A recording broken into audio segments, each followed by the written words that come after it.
story time. It is fucking story time with Hatchet, and I am here chatting with Staxx.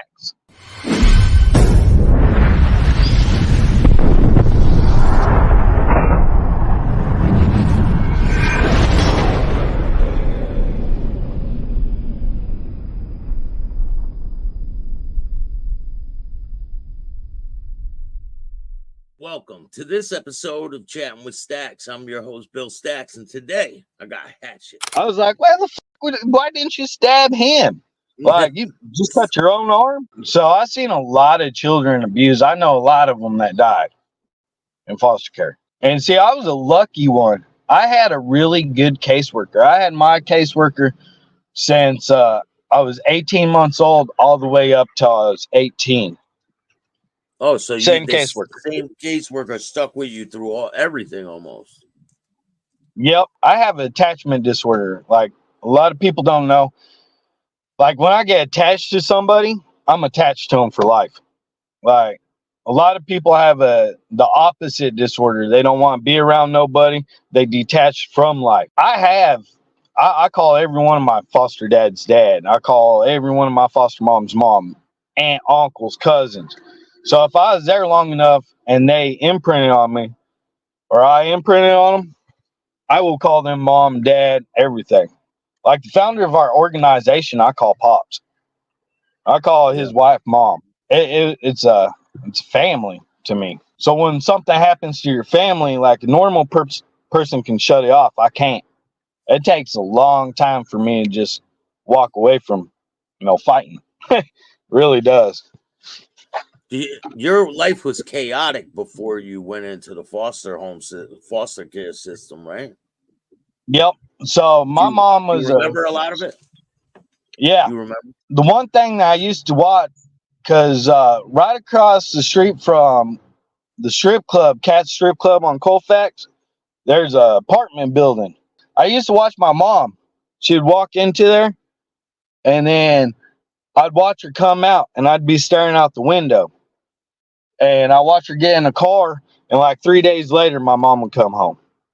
So I lived a chaotic childhood. My first fiance, if she wouldn't call me on time and stuff like that, I'd get paranoid that she would never come back.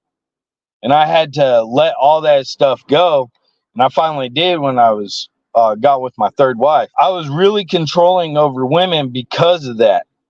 My mom would leave. I couldn't get a hold of her. I went through Job Corps, and my fiance, she didn't call me. Man, that whole week was bad. Like, she had to call me on the dot right there on the spot, because it always felt like I was waiting for people. And it was the same thing with my mom. Your mom really affected you growing up. Yeah, she did. And then when I met her, I was just like, you're a piece of shit. Because she was trying, you can't buy me. You can't buy my love. And she would try to buy me everything in the world. I just throw it in the trash. I didn't give a f. I earned my own way. And that's why I told her. When your family goes to prison, how long until you see them again? When I was 6, that was the last time. I was already in and out of foster homes before that. She just had my baby brother because he was born in 91. Just had my baby brother. And that was the last time I saw her till I was 19, I believe. 19. I watched them take my mom. And then, of course, I was always taught never come outside, don't do anything. And I had a 6-month-old baby brother in a stroller.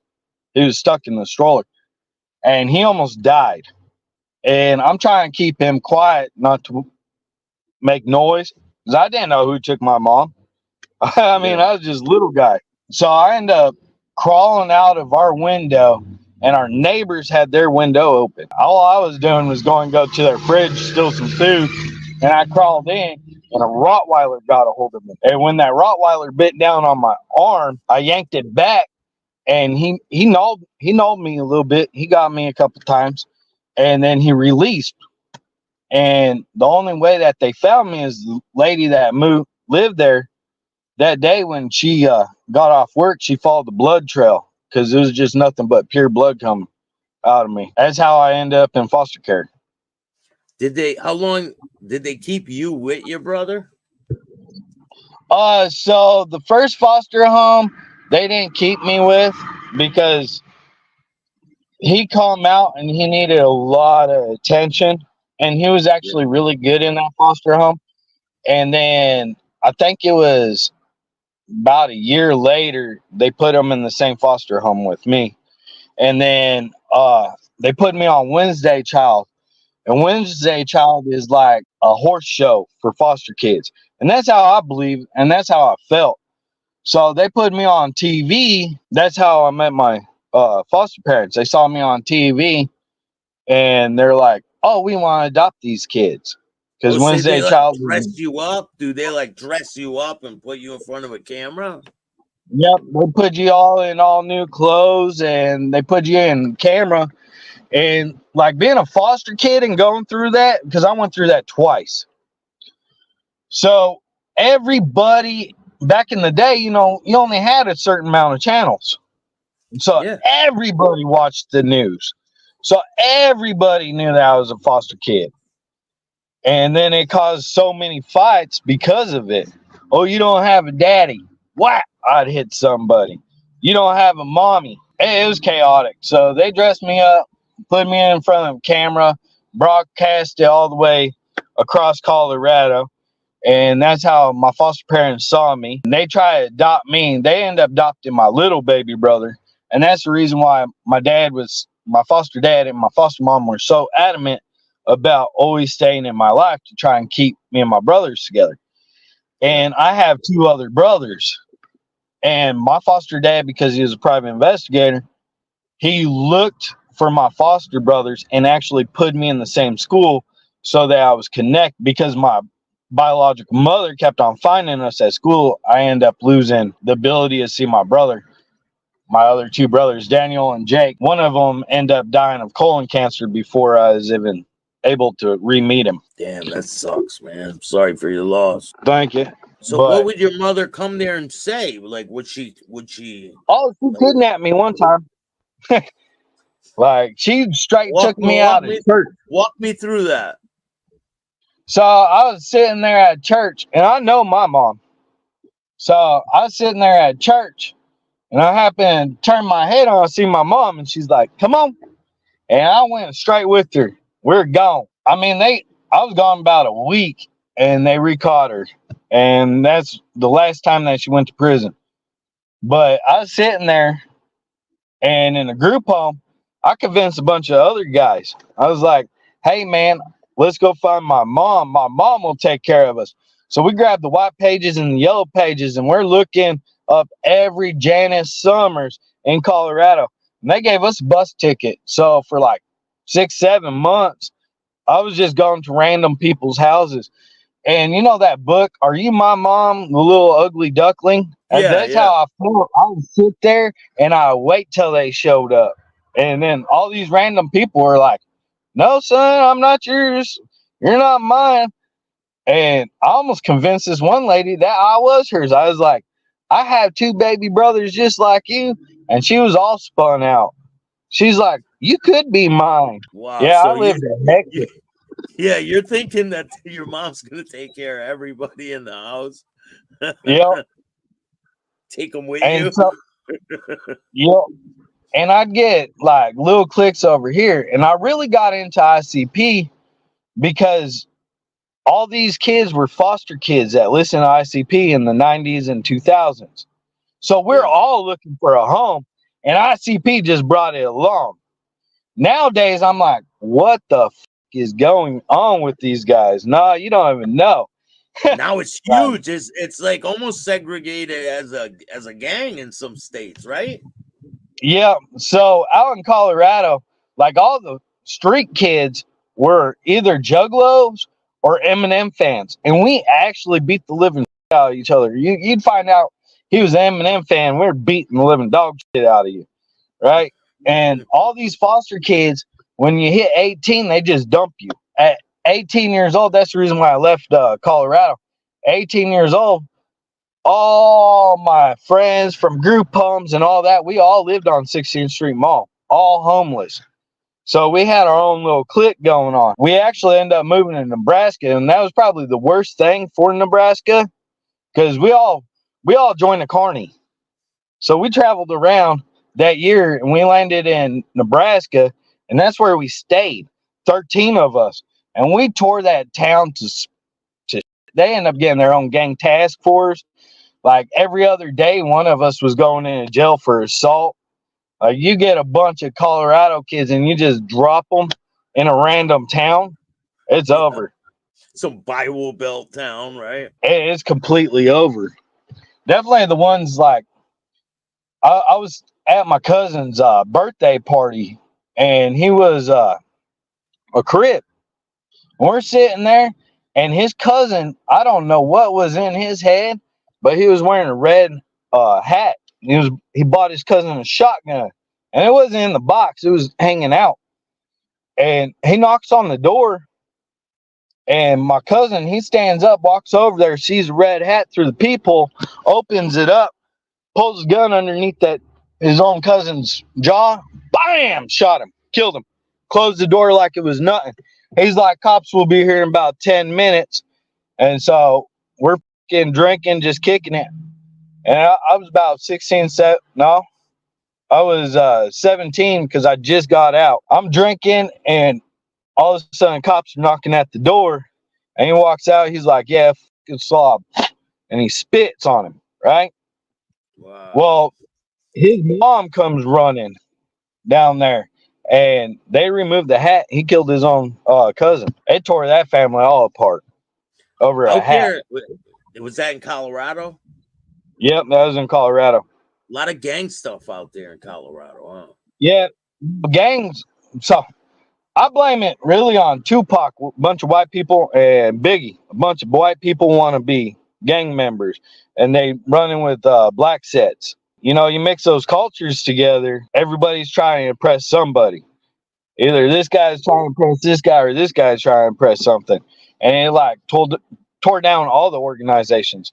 A lot of people don't know that organizations were all built to protect their own. If you really look at it, they're like, nah, f that. We're tired of these guys moving in. We're going to protect our own. Like the Black Panthers, we'll police our own people. The government just makes it worse. Makes it worse. I absolutely hate the feds. Growing up, I always wanted to know why the foster care system was built, why this was happening. So I didn't know YouTube gave you like free law classes and shit like that. You could listen to classes. So I'm a welder, and that's all I listen to is law degrees and all these people just preaching to their kids, their students, and I'm listening to it free. I'm like, oh, that makes sense. That makes sense. Like if you look up, I think it's 100. Yeah, it's 100 Supreme Court rulings that everybody should know to be the case. You'll listen to it, and it all stems off the Jim Crow laws. And it's so crazy. Jim Crow trying to take our rights away, basically. So every time that they give you a right, they're actually taking away freedom. And then like women's rights, I'm glad that they can vote and work, but at the same time, that segregates the house. Everybody now, you got two parents working, two parents paying taxes, and nobody's watching the kids' education. You can see when Safe Child Act came in, that was segregation. So underneath Jim Crow, every Safe Child Act is a segregation to take children away from their parents. Instead of doing it just to one culture, they're doing it to all the cultures now. Sterilization is a big thing with the Jim Crow laws. Most people don't know what the Jim Crow laws. That is your segregation and sterilization. And those were laws. So if you're mixed, they would sterilize that whole family. And this was in like the 60s, and right? Yep. When people were fighting for their rights and all this. So that was the 60s. and 75. That's when the law was gone, the Jim Crow laws. In 75, that's when the Safe Child Act happened. In 79, the federal government was bankrupt. 81 was the biggest roundup of foster kids. 86, trumped that, and then it started to die off in the 90s. So that was the Jim Crow laws being switched into another law, and it was Safe Child Act. If you actually look up Safe Child Act, it's all federal. Everything's federal. What is the Safe Child Act? What is that? So let's say they pass a code where you can't smoke in a car, which they have. That's Child Endangerment Act. So Safe Child Act is that anybody can actually literally pick that child up and wait till law enforcement and CPS does an investigation. And that's your Safe Child Act. Gives people the right to try to protect a child. Yep. And at the same time, it actually endangers the family and hurts the family. Like, I see all this CPS, how to knock CPS out of your life. If they want in, they're going to come in. And that's a fact.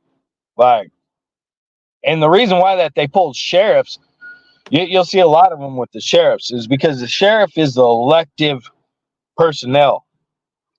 So they're actually for the rights of the people. Police, if you backdate police, that goes all the way to slave patrol. That's how they were founded. And that's the reason why that they only follow policy and codes. They don't follow law. And this Chevron Deference Act, you're seeing a lot of it. A lot of people will call the police station, hey, I need this done. Well, we can't do that because that's a code violation. You need to call the sheriff department. Like shooting off fireworks. Police can't arrest you now because of it. Going out fishing, anybody go out fish right now. Someone's mad at someone, right?